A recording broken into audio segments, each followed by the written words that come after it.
Welcome back, class. Today we're going to talk about the muscular system, specifically the skeletal muscles. Okay, learning intentions for today. Today we will be describing the basic function of skeletal muscles and identify the major muscles related to performance and physical activity. Now, got someone to introduce to you here. Her name is Natalia Kuznetsova. Okay, she is a Russian powerlifter, and this photo here is from her Instagram. Okay. Now, this brings me to the first point that I wanted to make today, is that regardless of how muscular someone looks, how muscly they are, or how athletic they look, they actually have the exact same muscular system as you or I, with regards to the fact that they have the exact same number of muscles in the exact same places with the exact same names. Okay, the only reason she looks particularly big and muscular is because she's trained really, really hard to increase the size of her muscles and also trained to reduce her body fat so that those muscles are really clear and really well defined. Okay, so we have the exact same muscular systems. Skeletal muscles. Okay, now these are the ones that we're concerned about with regards to performance because they are the ones attached to our skeleton that move us around. Okay, there's other muscles in the body. The heart, for example, is a muscle, but we're not talking about that when we're talking about movement. When we're talking about movement, we're talking about skeletal muscles. Okay, they go over and around joints, and basically they are responsible for creating movement at the joint. They are responsible for moving those bones that we talked about in our last session. Okay, one key point that you need to be aware of right from the get-go is that muscles do not push. Muscles never push open a joint or push your arm out, or push your leg up. They don't push. They only pull. Okay, so they pull a joint closed and they pull a joint open. Okay, for this reason, muscles have to work in pairs. So when a joint is pulled closed, okay, that's one muscle working. And then when it needs to open back up, another muscle on the other side has to do that pulling because that first muscle can't push it open. It needs something else to pull it back to where it was. Okay, so they work in pairs.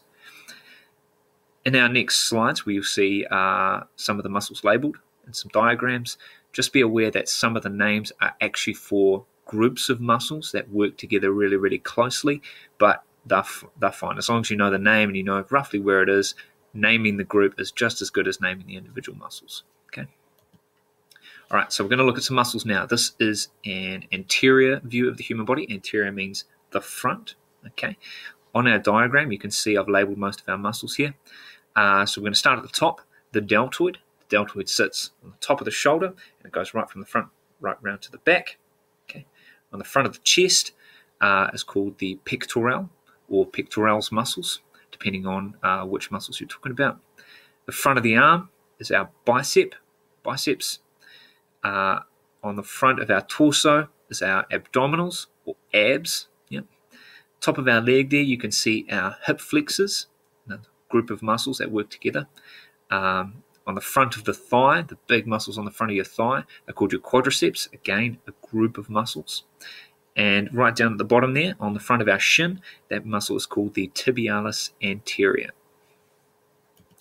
Looking at the posterior view now, that's the back. Okay, we're going to start at the top, the neck, back of the neck here, this triangular shaped muscle there, you can see it on the diagram, it's called the trapezius. Then I've also, again, labeled the deltoid, okay, just to illustrate that you can see it from the front and it goes all the way around and you can see it at the back as well.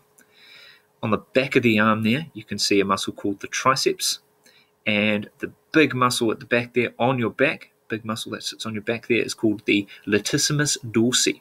A bit of a mouthful there, Latin words, love them. Looking down a bit more, you can see on this particular model's butt, I've labeled their gluteals, again, a group of muscles, and below that is the hamstrings.